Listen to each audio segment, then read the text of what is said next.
எல்லாரும் ரொம்ப சந்தோஷமாக இருக்கிறோம். நம்முடைய சந்தோஷத்துக்கு காரணம் இயேசு. வேதம் வைத்திருக்கிறவர்கள் கரங்களிலே உயர்த்தி காண்பிப்போம். எல்லாரும் சொல்லுவோம், கர்த்தர் அவருடைய வார்த்தையை கொண்டு என்னோடு பேசுகிறார். கர்த்தர் அவருடைய வார்த்தையின் மூலம் எனக்கு வாழ்வு கொடுக்கிறார். திருப்போம் 1 யோவான் புஸ்தகம் 4வது அதிகாரம் 8, 9 ஆகிய வசனங்களை வாசிக்கிறேன். அன்பில்லாதவன் தேவனை அறியான், தேவன் அன்பாகவே இருக்கிறார். தம்முடைய ஒரே பேரான குமாரனாலே நாம் பிழைக்கும்படிக்கு தேவன் அவரை உலகத்திலே அனுப்பினதினாலே தேவன் நம்மேல் வைத்த தமது அன்பு வெளிப்பட்டது. இந்த 2 வசனங்களிலிருந்து 4 குறிப்புகளை நான் உங்களுக்கு சுட்டி காண்பிக்க விரும்புகிறேன். அதிலே 1, தேவன் அன்பாகவே இருக்கிறார். 2வது, தேவன் தம்முடைய அன்பை வெளிப்படுத்தினார். 3வது, தேவன் தம்முடைய ஒரே பேரான குமாரனை இந்த உலகத்திலே அனுப்பினார். 4வது, நாம் வாழ்வடைவதற்காக. மறுபடியும் சொல்லுகிறேன், தேவன் அன்பாகவே இருக்கிறார். அவர் தமது அன்பை வெளிப்படுத்தினார். தம்முடைய ஒரே பேரான குமாரனை இந்த உலகத்திலே அனுப்பினார், நாம் வாழ்வடைவதற்காக. அருமையானவர்களே, தேவன் அன்பாகவே இருக்கிறார் என்று நாம் இங்கே வாசிக்கிறோம். அன்பாக இருக்கிறார்னு போட்டிருக்குதா, அன்பாகவே இருக்கிறார்னு போட்டிருக்குதா? அன்பாகவே இருக்கிறார். அருமையானவர்களே, தேவன் ஒவ்வொரு தனி மனிதனிடத்திலும் அன்பாகவே இருக்கிறார். தேவன் ஒவ்வொரு தனி மனிதனையும் நேசிக்கிறார் என்று அருமையானவர்களே வேதம் சொல்கிறது. அன்பற்ற ஒரு உலகத்திலே நாம் வாழ்ந்து கொண்டிருக்கிறோம். பாருங்க, இன்னைக்கு கணவன் மனைவியை வெறுக்கிறான், மனைவி கணவனை வெறுக்கிறாள், பிள்ளைகள் பெற்றோர்களை வெறுக்கிறார்கள், பெற்றோர்கள் பிள்ளைகளை வெறுக்கிறார்கள். அன்னைக்கு ஒரு சகோதரிகிட்ட பேசிகிட்டு இருந்தேன்.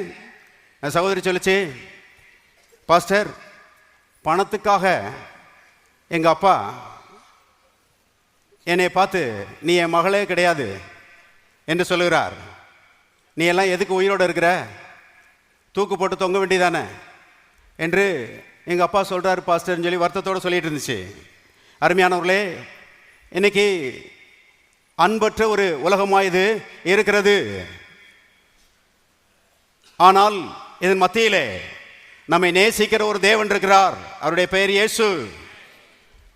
இந்த காலை வேளையிலே எங்கள் அப்பா என்னை வெறுத்துட்டாரு, எங்கள் அம்மா என்னை வெறுத்துட்டாங்க, எங்கள் சொந்தக்காரங்களாம் என்னை வெறுத்துட்டாங்க, எனக்கு அன்பு காமிப்பதற்கு யாருமே இல்லை, நான் அந்த உலகத்தில் வாழ்ந்து என்ன பிரயோஜனம் என்று ஒரு விரக்தியோடு இங்கே வந்திருப்பீர்களானால், நீங்கள் தற்செயலாக இங்கே வரவில்லை. கர்த்தர் தான் உங்களை இங்கே கூட்டிகிட்டு வந்திருக்கிறாரு. எதுக்கு கூட்டிகிட்டு வந்திருக்கிறார்னா, எல்லாரும் கைவிட்டிருக்கலாம், ஆனால் எல்லாரை பார்க்கலும் பெரிய தேவன் உங்களுக்கு ஒரு நற்செய்தியை சொல்வதற்காக உங்களை கூட்டிகிட்டு வந்திருக்கிறாரு. அது என்ன நற்செய்தி? நான் உன்னை நேசிக்கிறேன். தேவாதி தேவன் அருமையானவர்கள் இந்த காலைவேளையிலே உங்களை நேசிக்கிறார். உங்களுக்கு நம்பிக்கை இருக்கிறது. உங்களுடைய வாழ்க்கையை கர்த்தர் ஒளிமயமாக மாற்றுவார். செய்ய வேண்டியதெல்லாம் இந்த அன்பின் தேவனுக்கு அருமையானவர்களே ஒரு அழைப்பு கொடுக்கணும். இயேசுவே, என் உள்ளத்துக்குள்ளே வாரும் என்று சொல்லி அவருக்கு அழைப்பு கொடுப்பீர்களானால் அருமையானவர்களே, தேவனுடைய வாழ்வு உங்களுடைய வாழ்க்கையிலே பெருகும். கவனிங்க, அன்பை தவிர அவரிடத்திலே வேறொரு சுபாவம் இல்லை என்று வேதம் சொல்கிறது. அன்பை தவிர வேறொரு சுபாவம் இல்லை. இன்னைக்கு மக்கள் கேட்குறாங்க, அப்படின்னா கர்த்தருடைய கோபம் எங்கே போச்சு, கர்த்தருடைய எரிச்சல் எங்கே போச்சு, கர்த்தர் பட்சிக்கிற அக்கினியா இருக்கிறாரேன்னு சொல்லி பைபிளில் போட்டிருக்குதே, அது எங்கே போச்சு என்று இன்னைக்கு மக்கள் கேட்கிறார்கள். நல்லா கவனிங்க, பாவத்து நிமித்தமாக மனிதன் மேலே ஊற்றப்பட இருந்த அந்த தேவ கோபம், அந்த தேவனுடைய எரிச்சல், அருமையானவர்களே, அந்த பட்சிக்கிற அக்கினி 2000 ஆண்டுகளுக்கு முன்பதாக அருமையானவர்களே இயேசு கிறிஸ்துவின் மேலே ஒட்டு மொத்தமாக திறந்து விடப்பட்டது என்பதை தெரிந்து கொள்ளுங்கள்.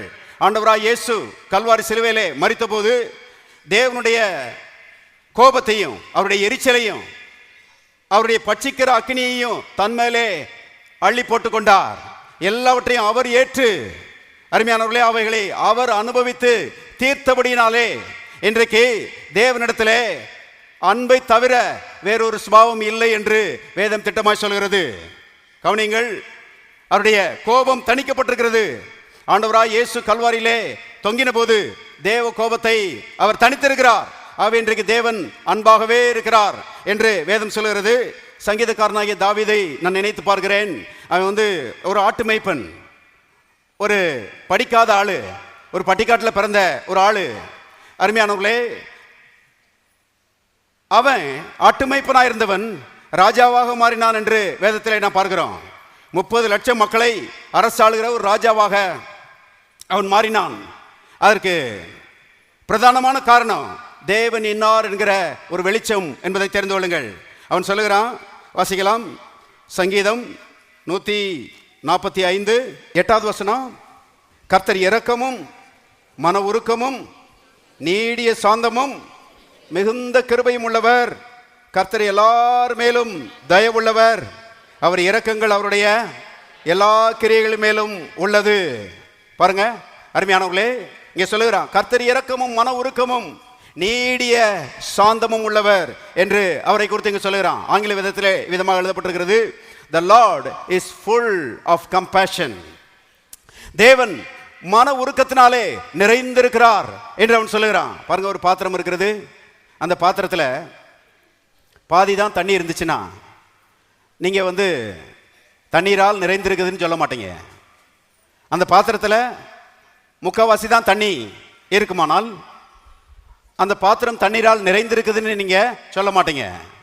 ஆனால் அந்த பாத்திரம் முழுவதும் நிரம்பி இருக்குமானால் நம்ம எல்லாரும் சொல்லுவோம் அது தண்ணீரால் நிரம்பி இருக்கிறது, தண்ணீரை தவிர அங்க வேற ஒன்றும் இல்லை என்று நாம் சொல்லுவோம். கவனிங்க, கர்த்தருடைய ஆவியானவர் அருமையானவர்களை தாவீதுக்கு ஒரு படத்தை கொடுக்கிறார். தேவன் இன்னார் என்கிற ஒரு படம். அவன் சொல்லுகிறான், கர்த்தர் மன உருக்கத்தினாலே அன்பினாலே நிறைந்திருக்கிறார், அன்பை தவிர வேறொரு சுபாவம் அவரிடத்திலே இல்லை. எப்படிப்பட்ட ஒரு படம் பாருங்க அருமையானவர்களே. இந்த படம் தான் தாழ்ந்து கிடந்த அவனை உயர்த்தினது. இந்த காலை வேளையிலே அருமையானவர்களே, தேவன் இன்னார் என்கிற ஒரு வெளிச்சம் உங்களுக்குள்ளே வருமானால், தேவன் அன்பினால் நிறைந்தவர் என்கிற ஒரு வெளிப்பாடு உங்களுக்குள்ளே வருமானால், தாழ்ந்து கிடக்கிற உங்களுடைய வாழ்க்கை உயர்த்தப்படும் என்று கர்த்தருடைய ஆவியானவர் சொல்லுகிறார். எல்லாரும் கரங்களை உயர்த்தி சொல்லுவோம், நான் ஆராதிக்கிற என் தேவன் அன்பினால் நிறைந்திருக்கிறார். மறுபடியும் சொல்லுவோம், நான் ஆராதிக்கிற என் தேவன் அன்பினால் நிறைந்திருக்கிறார். எத்தனை பேர் ஆமென் சொல்றீங்க? எல்லாரும் கரங்களை தட்டி கர்த்தரை சோதரிப்போம். அருமையானவர்களை கவனிங்க, இன்னைக்கு அநேகர் தேவன் கொடூரமானவர்ங்கிற ஒரு படத்தை மனசுல வச்சிருக்கிறாங்க. நல்ல மக்கள் ரட்சிக்கப்பட்டிருக்கிறாங்க. அருமையானவர்களை செத்தா பரலோகத்துக்கு போவாங்க. ஆனால் தேவன் கொடூரமானவர், அடிக்கிறவர், நொறுக்கிறவர், வியாதியை கொண்டாந்து போடுகிறவர், கொல்லுகிறவர் என்கிற அருமையானவர்களே தவறான படத்தை மக்கள் மனதிலே வைத்திருக்கிறார்கள். அதுதான் கிறிஸ்தவ வாழ்க்கையை அவர்களுக்கு கடினமாக்கிற்று என்பதை தெரிந்து கொள்ளுங்கள். அருமையானவர்களே, சில ஆட்களுக்கு ரொம்ப பிடிச்ச புஸ்தகம் எதுன்னு கேட்டீங்கன்னா யோபு தான். யோபுனுடைய புஸ்தகத்தில் முதல் சில பக்கங்களை வாசிட்டு யோபு மேல பரிதாபம் பொங்கிருது. யோபு மேல பரிதாபம் வந்து விடுறது, கர்த்தர் மேல கோபம் வந்து விடுகிறது. இவ்வளவு நல்ல யோபுவுக்கு கர்த்தர் என்னதான் இருந்தாலும் இப்படி செஞ்சிருக்க கூடாதுன்னு சொல்லி அருமையானவர்களே கர்த்தர் மேல கோபம் வந்து விடுகிறது. கர்த்தர் மேல மனஸ்தாபம், கர்த்தர் மேல முறுமுறுப்பு, கர்த்தர் மேல கசப்பு என்கிற இப்படிப்பட்ட அருமையான எண்ணங்களை உள்ளே அடைத்து வைத்திருக்கிறார்கள். இதுதான் அவருடைய வெற்றியுள்ள கிறிஸ்தவ வாழ்க்கைக்கு தடையா இருக்கிறது. அருமையானவர்களே, ஒருவேளை இந்த காலை வேளையிலே கர்த்தர் கொடூரமானவர்ங்கிற எண்ணத்தை உடையவர்களாக நீங்கள் அமர்ந்திருப்பீர்களானால், கர்த்தருடைய ஆவியானவர் உங்களிடத்திலே பேசுகிறார். சத்தியத்தின் மூலம் வருகிற அந்த வெளிச்சத்தினாலே உங்களுடைய எண்ணங்களை நீங்கள் மாற்றக்கூடுமானால் அருமையான ஒளிமயமான எதிர்காலம் உங்களுடைய பங்காக மாறும். யோபுவுக்கு கஷ்டத்தை கொடுத்தது கர்த்தர் அல்ல, யோபுவுக்கு நஷ்டத்தை கொடுத்தது கர்த்தர் அல்ல. அருமையானவர்களே, யோபுவை வாதித்தது, வேதனைப்படுத்தினது கர்த்தர் அல்ல, அது பிசாசு என்று வேதம் சொல்கிறது. கர்த்தர் அன்றும் இன்றும் என்றும் நல்லவராகவே இருக்கிறார், அன்பு நிறைந்தவராகவே இருக்கிறார். கவனிங்கள் அருமையானவர்களே, யோபுவுக்கு கஷ்டத்தை கொடுத்தது பிசாசு. சிலர் சொல்லுவாங்க அப்படின்னா கர்த்தர் யோபுடைய வாழ்க்கையில பிரச்சனையை அனுமதிச்சார் இல்லையா அப்படின்பாங்க. கர்த்தர் அனுமதிக்கிறது இல்லைங்க. அருமையானவர்களே, இந்த பூமியை ஆளக்கூடிய அதிகாரத்தையும் பொறுப்பையும் தேவன் மனிதனிடத்தில் கொடுத்திருக்கிறார். மனிதன் அனுமதிக்கும் போது கர்த்தர் அனுமதிக்கிறார், மனிதன் அனுமதி மறுக்கும் போது கர்த்தர் அனுமதி மறுக்கிறார். கவனிங்கள். ஆகவே யோபு தான் பாருங்க, தன்னுடைய வாழ்க்கையிலே பிசாசுடைய தீமைகளுக்கு அனுமதி கொடுத்தார். எப்படி அனுமதி கொடுத்தார்? அறிவீனத்தினாலே அனுமதி கொடுத்தார். தேவனை குறித்த அறிவீனம். கவனிங்க. கர்த்தர் அடிக்கிறவர், கர்த்தர் நன்மை செய்கிறவர், அதே வேளையில் அவர் தீமை செய்கிறவர். கர்த்தர் கொடுக்கிறவர், அதே வேளையில் அவர் எடுக்கிறவர் என்கிற ஒரு குழப்பமான எண்ணம் அவருக்குள்ளே இருந்தது, பயம் அவருக்குள்ளே இருந்தது. ஆகவே அவிசுவாசத்தினாலும் பயத்தினாலும் பாருங்க அவர் நிறைந்திருந்தார். பிசாசுக்கு இடம் கொடுத்தார். பிசாசு அவனுடைய வாழ்க்கையில சில விரும்பத்தகாத காரியங்களை கொண்டு வந்து போட்டான் என்பதை தெரிந்து கொள்ளுங்கள். இப்போ யோபுனுடைய வாழ்க்கையிலே உண்டான அந்த துன்பம் 9 மாதம் என்று வேத வல்லுநர்கள் சொல்கிறார். 9 மாதம் தான். சிலர் என்ன யோசிக்கிறாங்கன்னா, வாழ்நாளெல்லாம் யோபு பருக்கல்ல சொரிஞ்சிட்டு கிடந்தாருன்னு சொல்லி யோசிக்கிறாங்க. இல்லைங்க, 9 மாதம் தான். அதற்குள்ளாக அன்பின் தேவன் அருமையானவர்களே யோபுவுக்கு தன்னை வெளிப்படுத்தினார். இந்த யோபுனுடைய குறையை சுட்டி காண்பித்து அவனுடைய அறியாமையை போக்கி, அருமையானவர்களே, அவன் தன்னை குறித்து விரோதமாய் பேசின காரியங்கள் எல்லாவற்றையும் கர்த்தர் அவனுக்கு மன்னித்தார் என்று நான் பார்க்கிறோம். ஏனென்றால் அவர் அன்பின் தேவன். அருமையானவர்களே, நான் யோசித்து பார்க்குறேன், எவ்வளோ இந்த சின்ன மனுஷன் அவரை எவ்வளவோ குறை சொல்லுகிறான். ஆனால் கர்த்தர் இவனை ஆசீர்வதிக்கும்படிக்கே இவனை சுற்றி வருகிறதை நாம் பார்க்கும்போது ஆச்சரியமாய் இருக்கிறது. அருமையானவர்களே, பாருங்க, யோபுவுக்கு தேவன் தம்மை வெளிப்படுத்தினார் என்று நாம் பார்க்கிறோம். ஆகவே வாசிங்க, யோபுவின் புஸ்தகம் 38ஆம் அதிகாரம் 41வது வசனம். எல்லாரும் சேர்ந்து வாசிப்போம். காக்கை குஞ்சுகள் தேவனை நோக்கி கூப்பிட்டு ஆகாரம் இல்லாமல் பறந்து அலைகிற போது அவைகளுக்கு இரையை சவதரித்து கொடுக்கிறவர் யார்? கர்த்தர் யோபுவை பார்த்து கேட்கிறாரு, யோபுவே, நான் என்னமோ இரக்கமில்லாத ஒரு அரக்கன் மாதிரி நீ நினைச்சிட்டு என்னை பேசிட்டு இருக்கிற, என்னை குற்றம் சாட்டுகிற. ஆனால் நான் யார் என்பதை உனக்கு என்ன செய்கிறேன்? வெளிப்படுத்துகிறேன். எத்தனை அன்பான தேவன் பாருங்க. இந்த யோபு தன்னை குறித்து விரோதமாய் பேசினதற்கு யோபுவை கர்த்தர் தண்டித்திருக்கலாம், ஆனால் தண்டிக்கல. நரகத்துக்கு அனுப்பியிருக்கலாம், யார் அவரை கொஸ்டின் பண்ண முடியாது. ஆனால் கர்த்தர் அப்படி செய்யல. கர்த்தர் பாருங்க, அந்த யோபுவின் இடத்துல இறங்கி அருமையானவர்களே, தன்னை அவனுக்கு வெளிப்படுத்துகிறதே நான் பார்க்கிறோம். நீ நினைக்கிற நான் கடூரமானவர் என்று. நான் கடூரமானவர் அல்ல யோபுவே, நான் இரக்கமுள்ள தேவன். இந்த காக்கா குஞ்சிய யாருமே நினைக்கிறது இல்லை, ஆனால் நான் காக்கா குஞ்சியை நினைக்கிறேன். நான் காக்கா குஞ்சுக்கு ஆகாரம் கொடுக்கிறேன், நான் காக்கா குஞ்சியை காப்பாற்றுகிறேன் சொல்லி அருமையான தன்னை வெளிப்படுத்துகிறார். நல்லா கவனிங்க, யோபுவுக்கு தேவன் என்னார்? அன்பு நிறைந்தவர், இரக்கமுள்ளவர் என்கிற ஒரு வெளிப்பாடு வந்த மாத்திரத்தில் அருமையானவர்களே, யோபு மனஸ்தாவப்படுகிறார், மனம் திரும்புகிறார். மனம் திரும்பி அருமையானவர்களே, கர்த்தரை பார்த்து, ஆண்டவரே, நீர் சர்வ வல்லமையுள்ள தேவன், உம்மாலே செய்யக்கூடாத அதிசயமான காரியம் ஒண்ணு கிடையாது, நீ செய்ய நினைத்த காரியம் தடைபடாது சொல்லி பாருங்க மனஸ்தாவப்படுகிறார். அருமையானவர்களே, கர்த்தர் பாருங்க, இந்த யோபு தேவன் இன்னாருங்கிற வெளிச்சம் வந்த மாத்திரத்தில் என்ன சொல்றார் பாருங்க. வாசிப்போம்.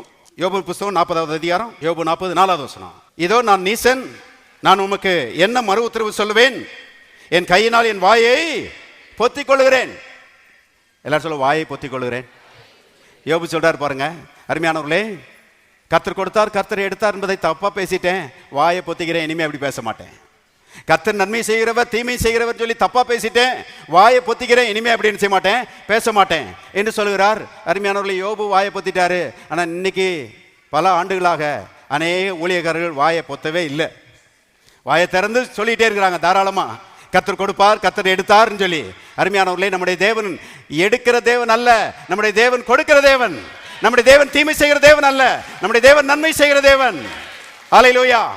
பாருங்கள், அப்புறம் சொல்றாரு, வாசிங்க, யோபு 42:5வது வசனம். என் காதினால் உம்மை குறித்து கேள்விப்பட்டேன், இப்பொழுதோ என் கண் உம்மை காண்கிறது. இங்க பாருங்க, சொல்றாரு, என் காதினால் உம்மை குறித்து என்ன செய்தேன்? கேள்விப்பட்டேன். யோபு சொல்றாரு, தப்பு தப்பா கேட்டுட்டேன் நான்.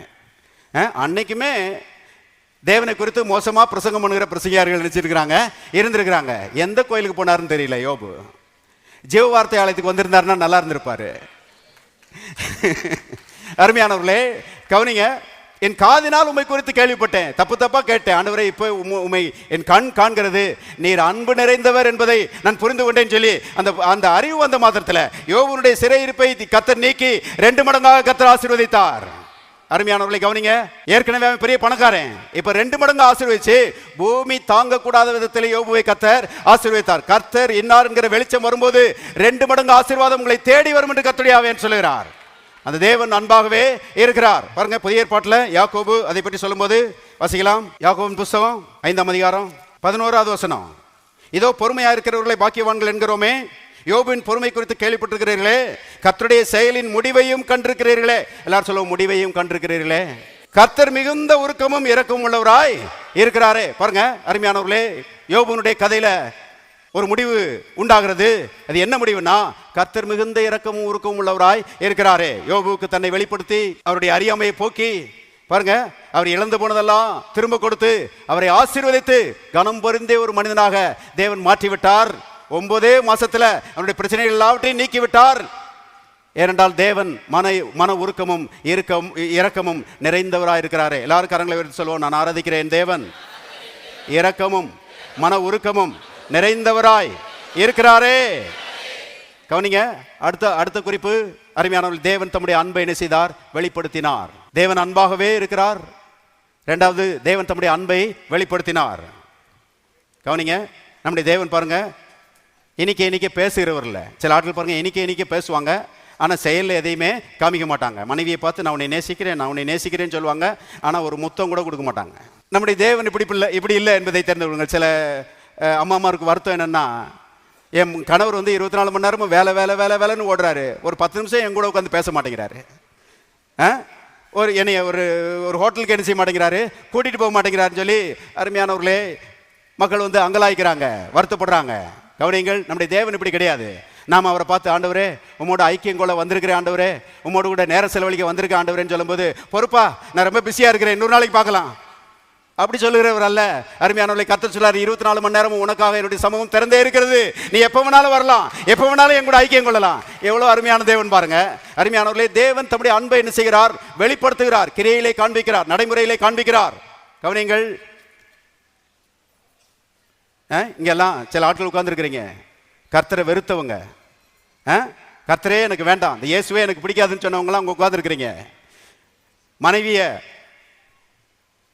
கோயிலுக்கு போனது நிமித்தம் அடிச்சவங்க, பைபிளை கிழிச்சவங்க, அருமையானவர்கள் எல்லாரும் இயேசுவுக்கு அடிபணிந்து இன்னைக்கு உட்கார்ந்து இருக்கிறீங்க. அதுக்கு காரணம், தேவன் தம்முடைய அன்பை உங்களுக்கு வெளிப்படுத்தினார், உங்களை ரட்சித்தார். அவருக்கு விரோதமாய் வாழ்ந்தது நிமித்தமாக உங்களை தண்டிச்சிருக்கலாம், தண்டிக்கல. தேவன் அருமையானவர்களே அன்பாகவே இருக்கிறார். அவர் தம்முடைய அன்பை என்ன செய்கிறார்? வெளிப்படுத்துகிறார். 3வதாக அருமையானவர்களே, தேவன் தம்முடைய ஒரே பேரான குமாரனை இந்த உலகத்திலே அனுப்பினார். எல்லாரும் சொல்லுவோம், ஒரே பேரான குமாரனை தேவன் எனக்காக இந்த உலகத்திலே அனுப்பினார். எத்தனை பெரிய அன்பு பாருங்க அருமையானவர்களே. தேவனுக்கு 10 குமாரர்கள் இருந்தாங்க, அதில் ஒரு குமாரன் அனுப்பினாரு அப்படின்னா பாருங்க, கிரகிச்சுக்கலாம். ஆனால் ஒரே குமாரன் தான் இருந்தார் என்று வேதம் சொல்லுகிறது. அவருடைய பேர் இயேசு. அந்த ஒரே பேரான குமாரனை நாம் வாழ்வடையும்படியாக படிக்காக அவர் அவரை இந்த உலகத்திலே நமக்காக அனுப்பி வைத்தார். எத்தனை பெரிய அன்பு யோசித்து பாருங்க. ஒரு பிரசங்கியார் ஒரு வீட்டுக்கு போயிருந்தாராம். அந்த வீட்டில் 4 பையங்களாம், ரட்சிக்கப்பட்ட குடும்பம். இந்த பிரசங்கியார் கேட்டாராம், உங்கள் பிள்ளைகளில் ஒரு பையனை ஆண்டவருடைய ஊழியத்துக்கு அனுப்பி கொடுக்கலாம் இல்லையா அப்படின்னு சொல்லி கேட்டாராம். அந்த மூத்த பையனை அனுப்புங்க அப்படின்னு சொல்லி கேட்டாராம். அதுக்கு அந்த குடும்பத்தார் சொன்னாங்களாம், மூத்த பையன் இல்லையா, அவன் ரொம்ப விசேஷமானவன், அவனெல்லாம் அனுப்ப முடியாதுனாங்களாம். உடனே இவர் கேட்டாராம், அந்த 2வது பையன் அனுப்பலாம் இல்லையா அப்படின்னு சொல்லி கேட்டாராம். அதுக்கு அவங்க சொன்னாங்களாம், இந்த 2வது பையன் அப்பா மாதிரி இருக்கிறான். சரி, 3வது பையன் அவன் அம்மா மாதிரி இருக்கிறான். சரி, எல்லாத்தையும் விடுங்க, அந்த கடைசி பையனா அனுப்புங்க அப்படின்னு சொன்னதுக்கு, அவன் கடைக்குட்டி இல்லையா. அருமையானவர்களே, மனுஷர்கள் பாருங்க, எவ்வளவு கஷ்டப்பட்டாலும் பிள்ளைகளை என்ன செய்ய மாட்டாங்க, கொடுக்க மாட்டாங்க. இவர் என்ன சாகிறதுக்கு கூப்பிடுறாரு, ஆண்டவருடைய ஊழியத்துக்கு நினைச்சாரு கூப்பிடுறாரு, ஆனால் அனுப்ப மாட்டேங்கிறாங்க. தேவாதி தேவன் அருமையானவர்களே தம்முடைய ஒரே பேரான குமாரனை அனுப்ப மறுத்திருப்பாரானால் இன்னைக்கு நாம யாரும் ரட்சிக்கப்பட்டிருக்க மாட்டோம். இன்னைக்கு இந்த கிறிஸ்துமஸ் சர்வீஸே கிடையாது, இந்த சந்தோஷமே கிடையாது. ஆனால் தேவனுக்கு ஸ்தோத்திரம், தம்முடைய ஒரே பேரான குமாரனை தேவன் இந்த உலகத்திலே நமக்காக அனுப்பினபடினாலே இன்னைக்கு நாம் ரட்சிக்கப்பட்டிருக்கிறோம். ஹல்லேலூயா. எல்லாரும் கரங்களை தட்டி கர்த்தரை சோதரிப்போம். அருமையானவர்களே, எத்தனை பெரிய அன்பு பாருங்க. அவ்வுலகத்திலிருந்து இவ்வுலகத்துக்கு, வசதி நிறைந்த அந்த உலகத்திலிருந்து வசதி குறைவான அந்த உலகத்துக்கு, கொசு, சாணி, நாத்தம் இதெல்லாம் என்னன்னே தெரியாது பரலோகத்தில். அது ஒரு தங்கப்பட்டணம் என்று வேதம் சொல்கிறது. அங்கே இருந்து அருமையான இந்த கொசுக்குள்ளேயும் இந்த சாணிக்குள்ளேயும் இந்த நாத்தத்துக்குள்ளேயும் நமக்காக இயேசு இந்த உலகத்தில் வந்து பிறந்தார் என்பதை தெரிந்து கொள்ளுங்கள். வசதி இல்லாத ஒரு இடத்துல வந்து பிறந்தார் என்பதை தெரிந்து கொள்ளுங்கள். அருமையானவர்களே, எங்கே பிறந்தார்? மாட்டுத் தொழுவத்திலே பிறந்தார். வாசிங்க லூக்கா சுவிசேஷம் 2ஆம் அதிகாரம் 7வது வசனம். அவள் தன் முதற் பேரான குமாரனை பெற்று சத்திரத்திலே அவர்களுக்கு இடமில்லாதிருந்தபடியினால் பிள்ளையை துணிகளில் சுற்றி, எல்லாரும் சேர்ந்து வாசிங்க, முன்னணையிலே கிடத்தினால். முன்னணை என்பது மாட்டு தொழுவம். யோசித்து பாருங்க அருமையானவர்களே. ஏரோது அரண்மனையில் அவர் பிறந்திருக்கலாம். ஏரோது அரண்மனையில் அவருக்கு பெரிய காரியம் கிடையாது, ஏன்னா அதை காட்டிலும் வசதியான பட்டணத்தில் தான் அவர் இருக்கிறாரு. ஆனால் ஏரோதின் அரண்மனையில் அவர் பிறக்கவில்லை, மாட்டுக்கொட்டையிலே பிறந்தார். மாட்டுக்கொட்டையில் அவர் விரும்பினதுனால பிறக்கல, கட்டாயத்தினால பிறந்தார் என்பதை தெரிந்து கொள்ளுங்கள். அருமையானவர்களே, ஏன் கட்டாயத்தினால பிறந்தாரு? மனிதன் பாவத்து நிமித்தமாக மாட்டுக்கொட்டையை இருக்கிற அந்த இடத்துக்கு தாழ்ந்து போயிட்டான், சாணிக்கு போயிட்டான், குப்பைக்கு போயிட்டான். இப்போ மாட்டுக்கொட்டையிலிருந்து மனிதனை தூக்க வேண்டுமானால், குப்பையிலிருந்து மனிதனை தூக்க வேண்டுமானால் மாட்டுக்கொட்டையில இறைவன் அவதரித்தால் ஒழிய வேற வழி கிடையாது. அருமையானவர்களே, நம்மை உயர்த்தும்படி இயேசு மாட்டுக்கொட்டைக்கு வந்தாருங்க. சாணியில் கிடக்கிற மனிதர்களை உயர்த்தும்படி, புழுதியில் கிடக்கிற மனிதர்களை உயர்த்தி ராஜாக்களோடு உட்கார வைக்கும்படி இயேசு மாட்டுக்கொட்டைக்கு வந்தாரு. எத்தனை பெரிய அன்பு! எல்லாரும் கரங்களை உயர்த்தி கத்தரி சோதரிப்போம். மாட்டுக்கொட்டைக்கு வந்தது மட்டுமல்ல, கல்வாரிக்கு ஏறினாரு. மாட்டுக்கொட்டையோட நிறுத்தி இருந்தா ரட்சிப்பு உண்டாயிருக்காது. கல்வாரிக்கு ஏறி கடைசி சொட்டு ரத்தத்தையும் அருமையானவர்களே நமக்காக சிந்தினபடினாலே இன்னைக்கு நாம் ரட்சிக்கப்பட்டிருக்கிறோம். எத்தனை பேர் ரட்சிப்புக்காக சந்தோஷமா இருக்கிறீங்க? தேவன் தம்முடைய ஒரே பேரான குமாரனை மாட்டுக்கொட்டைக்கு அனுப்பி, அவரை கல்வாரிக்கு அனுப்பி ரத்தத்தை சிந்தவிட்டு அந்த புண்ணியத்தினாலே அருமையானவர்களே இன்றைக்கு குப்பையில் கிடக்கிற மனிதர்களாகிய நம்மை உயர்த்தி இருக்கிறார். கிறிஸ்துவோடு கூட உயிர்ப்பித்து இன்றைக்கு உன்னதங்களிலே உட்கார வைத்திருக்கிறார். தேவன் இவ்வளவு செய்ததனுடைய ரிசல்ட் எண்டு, அந்த பலன் என்னன்னா நாம் வாழ்ந்திருக்கிறோம். எத்தனை பேர் சொல்றீங்க நீங்க வாழ்ந்திருக்கிறீங்கன்னு? நான் சொல்கிறேன், இயேசுவை சந்தித்ததுனால தான் நான் வாழ்ந்திருக்கிறேன். பாஸ்டர் சொல்றாங்க, என்னைக்கோ பில்லி சூனியத்துக்கு அடிமையாகி, பாவ பழக்கங்களுக்கு அடிமையாகி தற்கொலை பண்ணி செத்திருக்க வேண்டிய நான் இன்னைக்கு வாழ்ந்து கொண்டிருக்கிறேன். ஏனென்றால் இயேசு என்னை சந்தித்திருக்கிறார். இயேசு என்னை சந்தித்து என்னை வாழ வைத்திருக்கிறார். இன்னைக்கு நான் வாழ்ந்து கொண்டிருக்கிறேன். பாஸ்டர் வாழ்ந்துட்டு இருக்கிறாங்க. வாழ்ந்துட்டு இருக்கிறது மட்டுமல்ல, ஆயிரக்கணக்கான மக்களுக்கு இன்னைக்கு வாழ்வு கொடுத்திருக்கிறாங்க. இங்க இருக்கிற நூற்றுக்கணக்கான குடும்பங்கள் எனக்கு தெரியும். பல ஆண்டுகளுக்கு முன்பாக ரட்சிக்கப்பட்டு இந்த ஆலயத்துக்கு வரும்போது வாடகை வீட்டுக்கே வழி இல்லாமல் வந்தவங்க இன்னைக்கு அருமையானவர்களே பெரிய சொந்த வீடு கட்டி பெரிய கார் வாங்கி ரொம்ப வசதியா இருக்கிறாங்க. கர்த்தர் அவர்களை வாழ வைத்திருக்கிறார். ஆகவே அருமையானவர்களே, தேவன் வாழ்வு ஓடுகிற தேவன். கடைசியாக சொல்லி முடிக்கிறேன், நாம் வாழும்படியாக இயேசு இந்த உலகத்தில் வந்து சிலுவையிலே மரித்திருக்கிறார். இந்த வாழ்வு இது வரைக்கும் பெரிய இருக்கிறது. எத்தனை பேர் ஆமென் சொல்றீங்க? நீதிமானுடைய பாதை நடுப்புகள் வரைக்கும் அதிகமாய் பிரகாசிக்கிற சூரிய பிரகாசம் போல இருக்கிறது என்று எழுதியிருக்கிறபடி இந்த வாழ்வு இதுவரைக்கும் பெருகி வளர்ந்து வந்திருக்கிறது.